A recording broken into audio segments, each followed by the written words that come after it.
Hello guys and welcome back. In today's video, women are sharing their experiences about healthy relationships. When we talk about healthy relationships, we mean or I mean whereby if you're married, for example, you're supposed to learn or to know the language of your husband, how you're supposed to communicate to your husband, how you're supposed to understand your husband.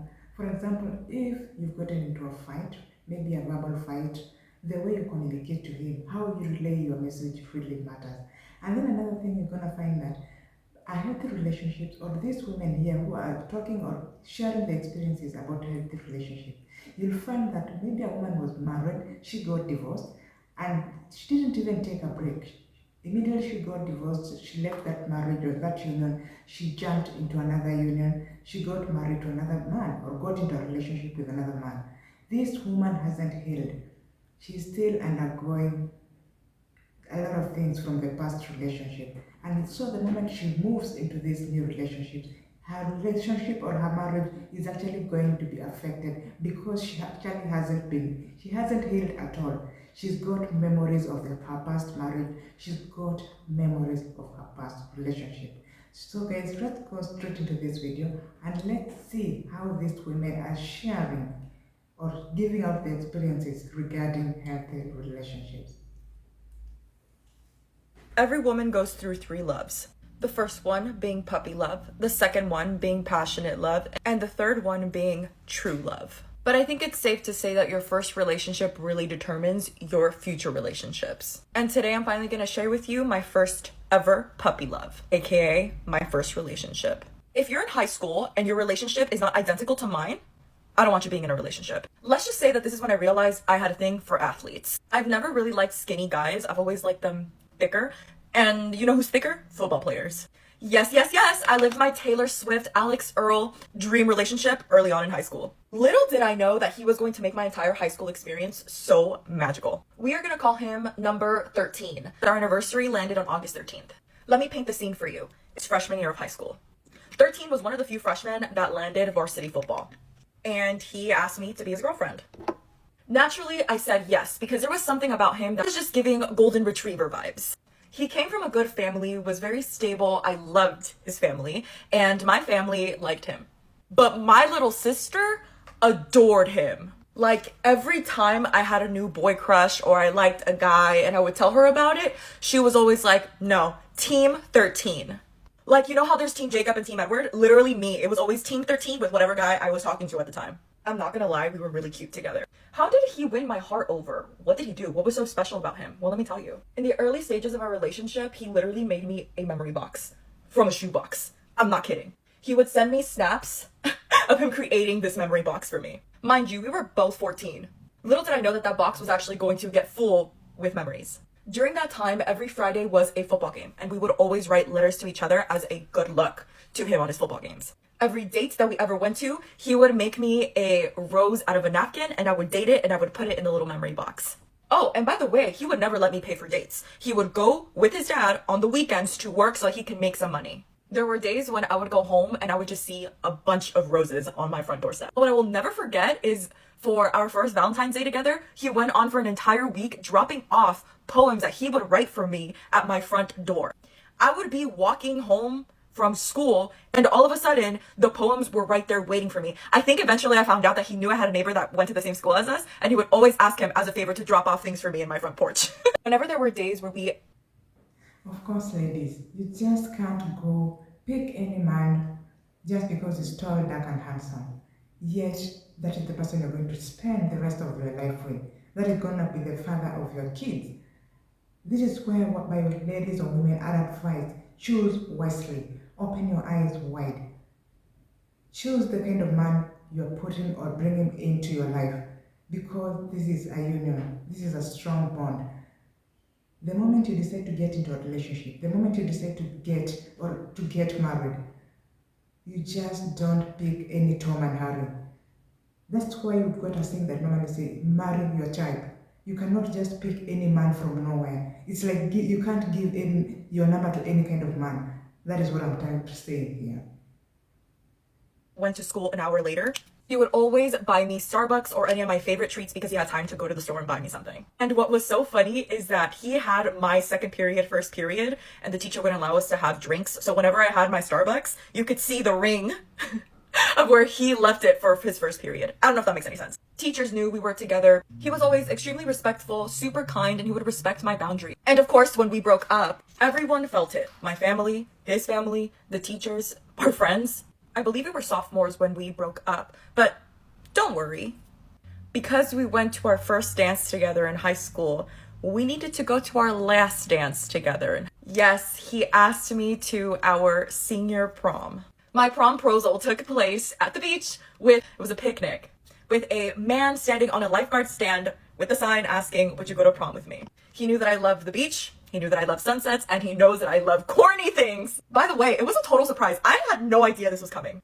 It's safe to say that we ended things on good terms and we were good friends. And before you even think about it, no, we weren't a situationship after our official breakup. And he never tried making a move on me because he knew that he would lose me if he did. I'm telling you, when you know your worth, your dating experiences become amazing. Stay tuned for my second love. Most passionate and toxic love. It's about to get good. Ladies, be wise.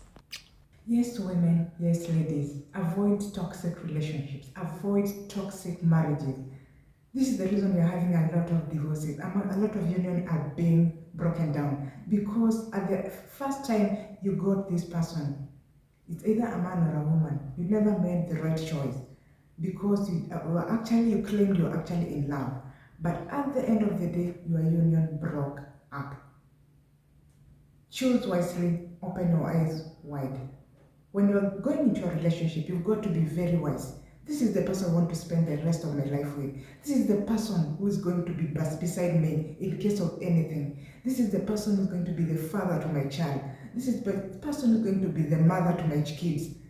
This is why people are advised, be very wise when you're choosing your partner. And then another thing, you'll find that in a relationship or in a marriage, you've got to set your boundaries. Just the way you normally set your boundaries, even to toxic marriages, toxic in-laws, toxic neighbors. You've got to set your boundaries. You've got to know how to use the word no and yes. By setting your boundaries, you'll just be healing yourself from a lot of heartache and a lot of headache. For example, in a relationship or in a union, just set your boundaries. Before you get married to this person, sit down, jot down, get a pen and paper, discuss among the two of you. We don't want this, we want this. We're going to tolerate this, we're not going to tolerate this. We're not going to accept toxic in-laws. We are not going to do this. And that way your relationship is going to work perfectly. 3 things I learned about a relationship as a wife. Hello, my name is Carlin. Restoring healthy mindsets is my thing. Number 1, pick and choose your battles wisely. Even though being married is a beautiful feeling, and I honestly love it, that doesn't necessarily mean that you have to fight every single time you disagree with your partner. We need to pick and choose our battles because not every argument holds the same weight, and we must prioritize. 2, learning how to customize your communication to your partner, aka learning your partner and the way that he communicates. This has honestly helped my relationship so much, and it's allowed me to understand my husband a lot more. Lastly, number 3, setting boundaries with words actually matter. For example, me and my husband have a boundary where we don't say the D word, divorce. And that's intentional and on purpose so that whenever we are not seeing eye to eye or something happens, we don't just throw D words everywhere. And also, me and my husband do not use profanity to each other. Well, I don't use profanity at all, but I made it known to my husband that profanity was not going to be allowed in my presence. And he respected that, and because he respects that, our relationship has honestly been thriving whenever we're trying to communicate with each other and trying to understand each other. I did a lot of crying, and also I was very passive aggressive because it was hard for me to express myself and what I needed. I felt like that if I expressed what I needed, he wasn't going to take it in, or that it wasn't going to make any difference. Maybe that was me also being afraid of being abandoned by bringing up what I needed. So I was passive aggressive with it. I just didn't know how to express it. And he would call me out on it sometimes, like, what's going on? I noticed that you're doing this and that. What's the problem? And someone to look at me and call me out like that, I'm like, it was just, I was a mess. And it was like, I was aware of what I was doing, but to have him also call it out made me even more aware. And it kind of knocked some sense into me a little bit, if you will, and got me to really, okay, let me try opening up to him a little more. When I started being more vulnerable and being more real and transparent with him about just what was going on with me internally in my heart and in my mind and how I was trying, that changed a lot. Can I tell y'all a secret? One time my husband and I looked at each other and we were like, oh yeah, like we see why people get divorced. This is my realistic point of view as someone who has been married for a year and a half, and the truth about marriage. I think that we get sold this idea of a big wedding, but not the idea of what it actually takes to maintain a healthy marriage. And I also think that it's so easy to allow other people to judge a marriage when they ain't never been married a day in their life. Until you are in a marriage, you truly do not understand what it takes, what it requires emotionally, spiritually, financially, mentally. It's so easy to get caught up in having a big old nice wedding, but actually not being committed to the hard days, the hard weeks, the hard months. As somebody who has been married for a year and a half, one of the things that I've learned is that a healthy marriage will hold a mirror up to you and will tell you the things that you need to work on and the things that you need to be better at. Cause child, I thought I was perfect. I thought I was a catch. I got a PhD. I got a good career. I got good credit. I'm beautiful. What else could you need? Well, apparently there's a lot. Apparently you need to be able to reflect on your mistakes and admit and take accountability when you could have done better. Apparently you also need to over communicate. Apparently you need to watch your tone. Apparently you need to respect your partner at all times. Apparently you don't need to have everybody up in your business, and you need to have conversations with your partner. Apparently you got to make time for each other and reconnect.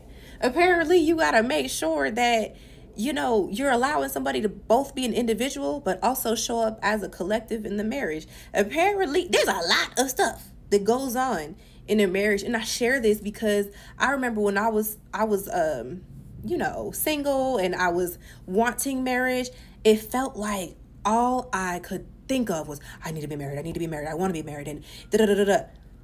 I had no idea what it actually required. And even if I did know what it required, I would still marry my man, heavy on my man. I'm choosing him every time. But what I'm saying is, I think that there need to be more honest conversations around what a real healthy marriage requires. I didn't necessarily change anything about myself, but I did eliminate some bad habits that I had acquired from previous toxic situations and situationship. Number 1, you are not too good to apologize. If you hurt your partner, if you wronged your partner and their feelings are hurt, look over yourself, get over your own emotions, and say sorry. Literally, just say sorry. Sorry goes a very long way. And a lot of times relationships don't work is because both parties be too prideful to just whip out that big, I'm sorry, babe. I didn't mean to hurt your feelings. Because you're with a person that you love. Do you think they really meant to hurt your feelings on purpose? Now, if they did, run, because that's definitely not the person for you. And they toxic anyway. I stopped talking and I started to listen. A lot of times, as a woman, we are a little catty, okay? Especially when we get into an argument or a disagreement. We don't want to hear nothing they got to say. But sometimes, in order to cut down on the argument or whatever disagreement that you're having, listen to your partner. Like, literally listen how they feel. The more you listen to how they're feeling, the more moving forward they will be open to opening up to you. Number 3, I don't care what we're disagreeing on. We always completely hash it out before moving on through the next day. The problem is y'all let things fester up underneath the trunk. And then the dang car explode and you wondering why. Stop walking on eggshells with your partners and have those heart-to-hearts directly. Especially if there's someone that you're trying to be with for a long time. You don't want to walk around the house with unnecessary tension. That's foolish. And lastly, I don't tell people my relationship business. My relationship is off wraps, okay? Because the moment you and somebody falling out, they throwing what you done told them about your man in your face. Every relationship gonna go through something. Now, you're something, maybe a small something compared to somebody else's big something. But all in all, keep your family out of it. Because one thing that they will do is take your side. And then they're not going to like your man. And that's going to cause all other types of tension that we don't even want to talk about. That's a part 2 for Hey, baby, come sit on this porch with me. Quit running from that relationship. I'm not talking about the toxic one. I'm talking about the healthy relationship that's making you reflect. I know it seems like it's hard to navigate this healthy relationship. Well, it's a lot more different because you have to use more of your wise mind. That means that you're more flexible in your thinking. You're more mindful when you communicate. You're respecting your needs without abandoning other people. You're willing, putting in more effort, because in that space of a healthy relationship, either you have built the skills or you're building the skills and you're navigating that relationship more consciously. It takes a lot more reflection to make a healthy relationship sustain. However, that toxic relationship, you operate more in your emotion mind. Impulsive, irrational, generalized, polarized in your thinking. Behaviors are based more in your fears and avoidant. I'm not meaning to discourage you, because a healthy relationship is a thriving relationship. There's a difference in a healthy relationship because your neural pathways have changed. So you're not using the same habits that you used before. Those subconscious patterns that cause you to self-sabotage. No, when you're operating in a healthy relationship, those pathways have changed because the habits that you had before that were not healthy, you're being mindful. You're applying skills like the stress tolerance, emotion regulation, interpersonal effectiveness that's causing you to create healthier habits. It can feel off because it's not familiar to you. It can just seem like this is unfamiliar. I don't know how this is going to work, but it'll work. So long as you have a person who it can work with. In a healthy relationship, you're so much more flexible with your thinking. So a lot of times, especially when you're in conflict, you realize that just because we have a disagreement or we're in conflict, it does not mean that we're not compatible. You hold space for the both of you, your partner, and your experiences as well. Come on now, wouldn't you like a relationship where you or your partner can say, hey, I can see how I hurt you. That was not my intention. I want to make it right. Versus a person who's more defensive, like, oh, well, that's your feeling in the process. I don't care about that. No one told you to be hurt. You see, that was therapeutic to be able to have that type of dialogue, to know that you can share a space with someone, you can share your fears and your vulnerabilities and your past and stuff like that with somebody who can create or at least hold a space with you to be able to process that. Being in a space where you can be honest about your needs without having to test them to see if they're going to meet your needs, or testing to see if they actually love you. That's the space that you should want to be in. So if you're sitting there like, this healthy relationship thing is exhausting, well, it's because you're doing it consciously. That's it for today, guys. We've had women here sharing their experiences about their healthy relationships, what they wish they knew, and some even speaking out how healthy relationships have really helped them maintain or sustain their marriages. First of all, in a healthy relationship, number one, for example, if you're married, never involve your relatives, even when you're solving your issues. In case of anything, it's among the two of you. But the moment you start involving your relatives, your family, your friends, that is the end of it. That is how that relationship or that marriage is going to die. And then another thing is that about a healthy relationship, don't ever go to another relationship or jump into another relationship after leaving another relationship you haven't healed. You are still having the trauma from the past relationship or the past marriage. You are still having the experiences. For example, maybe that partner was a narcissist partner. That partner was a toxic partner. You haven't healed. Because of this, you want to move to the next relationship. Just maybe, for example, to make that person jealous. Or it's like you want to make that person to regret. This, you're actually going to do a lot of harm to yourself. Because first of all, you've not healed. You're moving to the next relationship. You are carrying on all the baggage you had in the past relationship onto the next relationship. And this is going to make things, in fact, to become much worse. Another thing is that if you want a healthy relationship, always learn on your communication skills. Learn on how you're communicating with your partner. It's among the two of you. You've got to learn your person. How do I convey my message to this person? Maybe this person has wronged me. For example, if it's your husband or if it's your fiancé or even your boyfriend, you are the person who knows this person very well. You know how to approach him. You know the kind of words you're going to use so that this person can listen to you. That's going to help you in your healthy relationship. So guys, thank you so much. Let me know in the comment below what you think about this video on women sharing their experiences about healthy relationships. And bye-bye for now.